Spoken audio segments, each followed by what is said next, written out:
Welcome to the MacMillan Report. I'm Marilyn Wilkes, your host, and our guest is Molly Brunson, an associate professor of Slavic languages and literatures.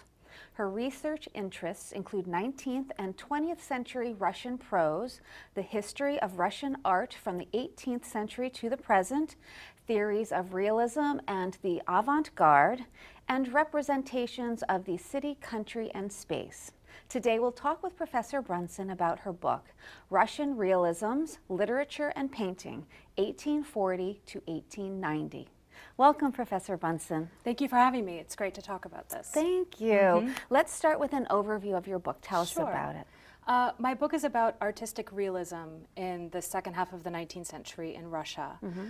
This is the moment where Russian literature's greatest masterpieces are being written. Such as what? Most famously, the novels of Tolstoy and Dostoevsky, which almost everybody knows, are frequently taught all over the world. And so they're very well known. The other part of my book, however, is on the painting of this period, which is in fact very little known outside of Russia, even though it still has an enormous impact on the Russian cultural mentality. So the book as a whole then really is thinking about the relationship between the literary and painterly traditions in the second half of the 19th century.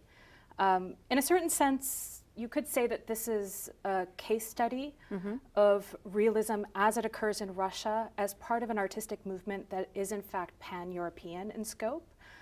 This is a moment when artists and writers all over Western Europe, also in America, are thinking not about romanticism, not about romantic representations of the world, but about how they can represent everyday people, everyday events, everyday reality, and often with a kind of democratic or liberal point of view.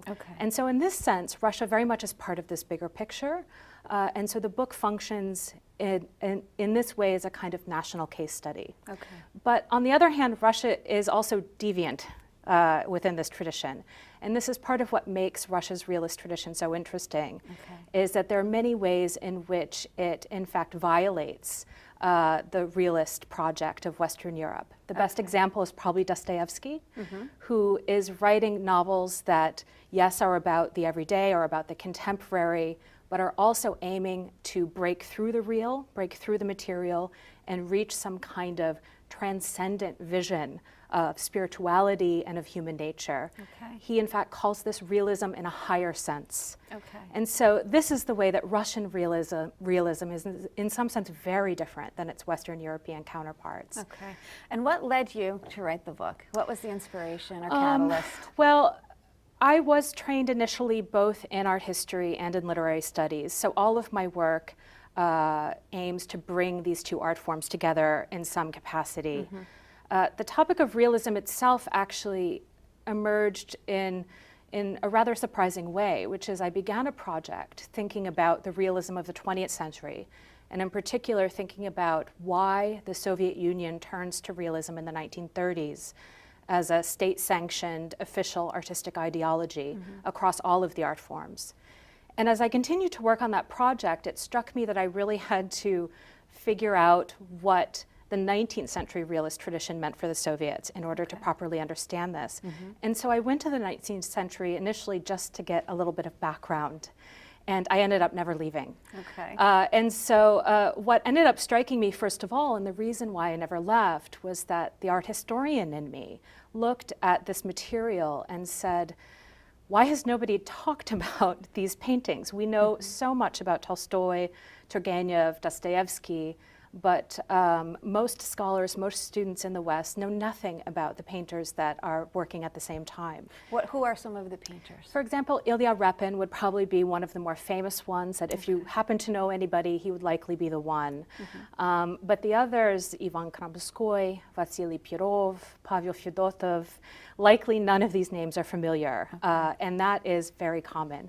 Can you find some of those paintings in the United States at this point? No, and that is part of the reason why they're so little known, is that because the Soviets actually looked at this 19th century tradition as their precursor to what they were doing, these works became really celebrated important parts of a Soviet cultural heritage, and so they were never sold out of the museums. So they are all still there for the most part. There are some examples here and there, Mostly they are in Moscow and St. Petersburg. Okay. So I looked at these works and I said, I have to do something with them. And I also then started to read the literature through this lens and thinking about how, in fact, the writers themselves were also very interested in what was going on in the visual arts. Turgenev at one point says that he wishes he had been a landscape painter. Dostoevsky will write in his diaries again and again about the paintings he sees on his trips to museums. And so the idea for the book then was really to write a history of Russian realism that was not overdetermined by the novel, and that would bring the literature and the painting into productive dialogue with one another and really make their histories commensurate. Okay, and how did you do the research? What was your methodology? I imagine you got to see some of the paintings in Russia. Yeah, this was a huge part of the project, was the importance of not only just going to see the paintings, walking through a museum, but spending a lot of time with them. One of the very few references to the 19th century Russian realist tradition in painting in the West happens in a very curious place. There's an article written in 1939 by a modernist art critic named Clement Greenberg, who's very well known to art historians. He's part of the sort of introductory 20th century survey. And he writes this article. He publishes it in the United States, and in it he says, he sort of posits this hypothetical comparison between two painters. One of them is Pablo Picasso, and the other is, as it turns out, Ilya Repin. This is maybe the only reference to Ilya Repin in all English language scholarship of this time. So it's really remarkable. Yes. And what he says is, imagine a Russian peasant looking at an abstract painting by Ilya Repin, by Pablo Picasso, and a realist painting by Ilya Repin. This peasant will look at Picasso and not understand it, right? It will be foreign, it will be unusual. There will be no sort of connection to his own reality. But we'll look at the Repin and say, yes, I get it, this relates to me. And he uses this to say Picasso is avant-garde art and Repin is kitsch, is pre-digested, is far too easy. So this is a moment where the realist tradition is really rejected for Western modernists, and this is why it doesn't make it into the canon. In a later edition of this article, Greenberg will in fact include an addendum and say, actually at the time, I realized much later that at the time I had confused Repin with somebody else, and I'd never actually seen any of his works. My goodness. And so my sort of project, or my method then, my method of research was to kind of correct what Greenberg does wrong and to actually look at these paintings. And so I look at them and I spent a lot of time with each one of them because I wanted to make an argument that they were in fact worthy of extended analysis and worthy of looking at very carefully and for long stretches of time. Okay. Do you think that the artists and writers of that period conversed in any way or had any kind of conversations? Were they known to each other, for instance? Most definitely. The Russian artistic sphere at this point, artistic world, was very small and mostly centered in Moscow and St. Petersburg. There, quite simply, were not that many painters and writers. And so they all knew one another. They were all communicating with one another. They did occupy somewhat different social spheres, which actually becomes an important part of the argument. Writers tended to be of a higher social class than painters. We can think, for example, of Count Lev Tolstoy versus somebody like Ilya Repin, who was born in a very modest military settlement in Ukraine. So this also becomes part of the story. They interact, but they're not exactly of the same circle, and they're always sort of lobbying for attention. And in particular, the painters are always sort of trying to become just as good as the literary tradition. So there's quite a bit of competition between the two spheres. Now, when you look at the paintings and read the books, is there any correlation that you can find between, paintings showing up in written work or, kind of written work being illustrated somehow in paintings? There's quite a bit of crossover. You'll get really explicit examples.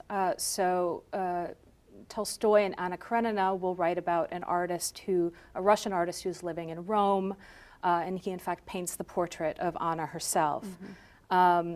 In Dostoevsky's novel The Idiot, we get explicit references to Holbein's painting of a painting of dead Christ laying in his tomb becomes a kind of emblem for the novel as a whole. So there are moments like this, and I do speak about those, although I'm also interested in modes of representation. Such as what? Such as, for example, when you're reading a novel and you come across a very lengthy and very picturesque description of a landscape. For me, this is a moment when the novel is sort of turning toward visual artistic medium and thinking about this other art form rather explicitly, and both what it wants to borrow from it, but also how it wants to distinguish itself from it. Right. You'll see this in painting too, with narrative painting. Where the painting itself is sort of trying to tell a story, but also in some sense be optically interesting. Okay, so who are some of the writers and artists that you feature in your book, and why?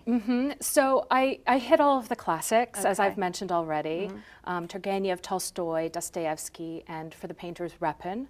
But I also do talk about some of the lesser known artists. A good example of this would be a group of writers and artists who are practicing in St. Petersburg in the 1840s, who call themselves the Natural School. And they are a very small circle, again, mostly students. Dostoevsky and Turgenev are a part of this circle at one point. But their work is marked by this desire to walk through the city, much like a student would. You live in these, not the greatest neighborhood, you spend a lot of your time outdoors, walking through the city, sort of conversing with your friends at cafes and on sidewalks. And they build an artistic aesthetic based on these experiences of urban life. One of my painters, for example, Pavel Fedotov from this period, will actually walk through the cities and peek through people's windows. And he sort of picks details from different windows, a chandelier here, a scene he witnessed here, a wallpaper design here, and he puts them into these small genre scenes of merchant life. Okay, and how do you know that was his technique? He writes about it, Okay. and in fact his friends will write about it too. He was known for this, that he would get up every morning, he would go outside, he would walk around, and St. Petersburg in a particular area is known for having street level apartments. So it will have windows that line the street level, and he will discuss the very process of standing and looking inside of a window.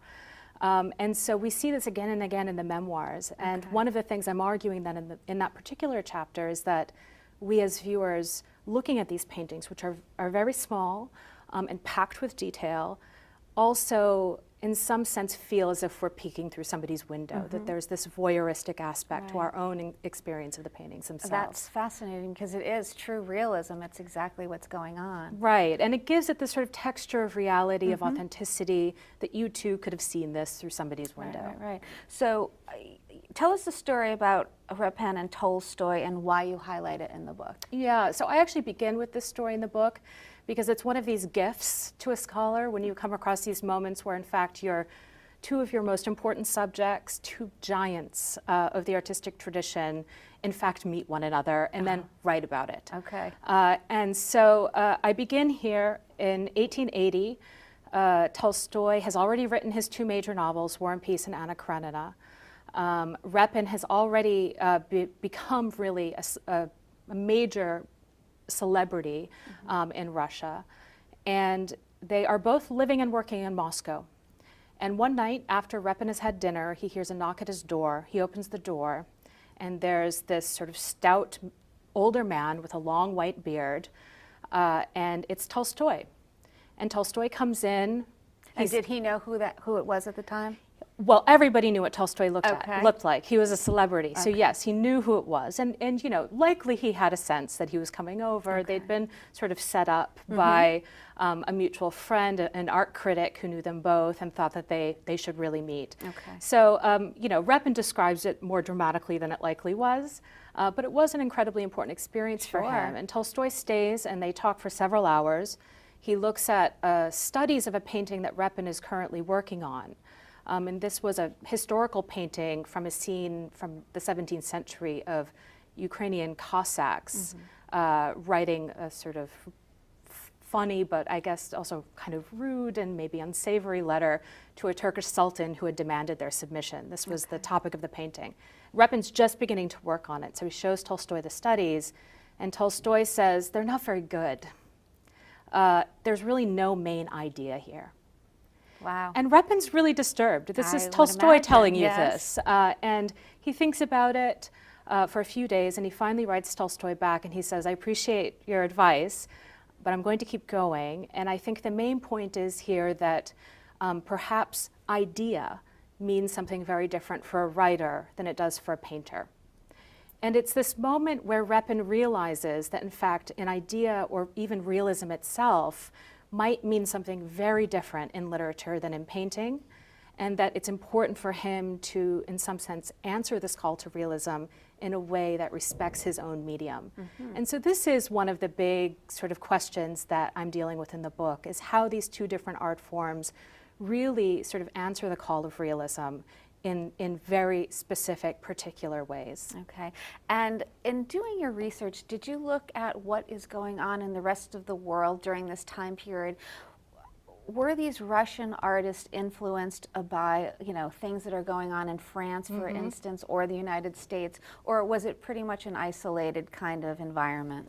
I mean, they are very much in dialogue with what's going on elsewhere. Okay. Again, realism is a transnational movement. Okay. It is going on everywhere. And, one of the sort of interesting aspects of Russia's particular engagement with this is that they do it a little bit later than the rest of the world. This is almost a cliche of Russian culture. They come to everything a little bit late. And so one of the questions I do ask then is sort of how much are they modeling themselves after Western Europe, and how much are they charting their own path? It's a bit of a mixed bag, actually. The Russians definitely are in dialogue. They have some connections with what's going on in France, mostly. Okay. But they really do attempt to do their own thing. Again, as I mentioned with Dostoevsky, he's aiming for this sort of spiritual realism, right? This is a kind of realism that's very different than Balzac, who has a sociological one. Okay. Dostoevsky legitimately believes that one could, in fact, inspire almost transfiguration in a novel. And so it has this sort of magical, transcendent quality that you would never encounter anywhere else.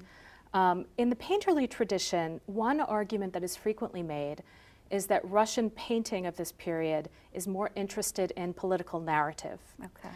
This is not entirely the case. Okay, I was going to ask you, are there any kind of political or government restrictions or issues with artists and what they write and paint?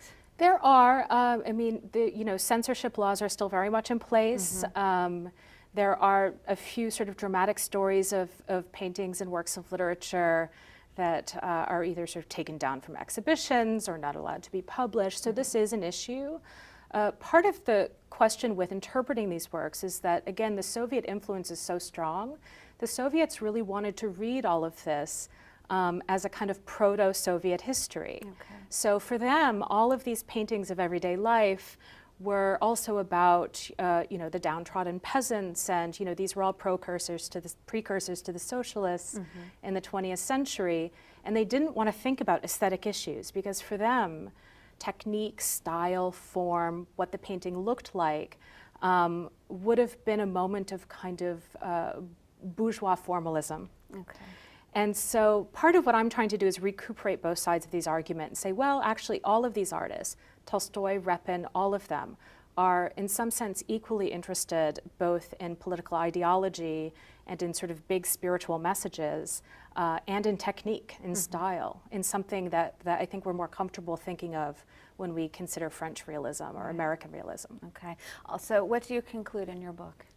So I would say I have two main takeaways. Okay. Or at least this is what I hope, beyond just all of the interesting stories. Yes. The first one would be that the classic Russian novel does not emerge in a vacuum. That it emerges very much in dialogue with other art forms. I talk about painting, but of course music and the performing arts are there as well. And that it really emerges as part of this vibrant, dynamic cultural universe. And the other one is that Russian painting of this period is world-class. And it is worthy of being analyzed, of being considered, of being looked at, that it stands and should stand next to these celebrated novels of Tolstoy and Dostoevsky, but that it should also stand next to the realist masterpieces of Courbet, of Eakins, of Menzel, of Western painters we're much more familiar with. Okay, this has been fascinating. Thank you for you. being Thank you here. so much. Okay. For more information about Professor Brunson and her research, please visit our website at macmillanreport.yale.edu. Be sure to join us again for another episode of the MacMillan Report, made possible through funding from the Whitney and Betty MacMillan Center for International and Area Studies at Yale.